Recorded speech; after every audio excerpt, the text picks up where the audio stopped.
ਸਾਰੇ ਵੇਚਣ ਨਹੀਂ ਕਰਨੇ ਨੇ ਤੁਸੀਂ ਵੇਖਣ ਆਏ ਯਾਰ ਜੀ ਕਪਤਾਨ ਨੂੰ ਲਾ ਲੈਂਦੇ ਹੋ ਪੇਚ ਹਮੇਸ਼ਾ ਤੁਸੀਂ ਲਾਉਂਦੇ ਹੋ ਕੀ ਹੋ ਗਿਆ ਚਾਰ ਹੋ ਗਈਆਂ ਕਪਤਾਨ ਨੇ ਪਾਤੀਆਂ ਚਾਰ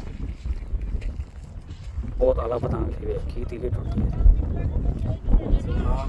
ਕੱਢੋ ਕੱਢੋ ਬਾਹਰ ਕੱਢੋ ਕੱਢੋ ਯਾਰ ਇਮਰਾਨ ਪਤੰਗ ਕਾਲੀ ਇਮਰਾਨ ਦੀ ਬਾਹਰ ਇਹਨੂੰ ਕੰਨੀ ਬਣੋ ਲਾ ਕੇ ਇਮਰਾਨ ਭਾਈ ਬਾਹਰ ਨੂੰ ਕੱਢ ਲੋ ਭਾਈ ਇਹਦੀ ਦੌੜ ਪਤਾ ਕਿੰਨੀ ਆ ਇਹ ਵੀ ਦੱਸਿਆ ਕਰੋ ਪਤੰਗ ਪਤੰਗ ਦੀ ਦੌੜ ਕਿਹੜੀ ਸੀ ਇਹਦੇ ਐਂਡ ਨਹੀਂ ਮੈਂ ਕਿਹਾ ਸੀ ਨਾ ਜੇ ਐਰਗਾ ਹੋਣ ਉਸ ਨੇ ਪਾਤੀ ਨਾ ਤੇ ਉਹਨੇ ਕਹਿਣਾ ਉਤੋਂ ਕੱਢ ਬਾਹਰ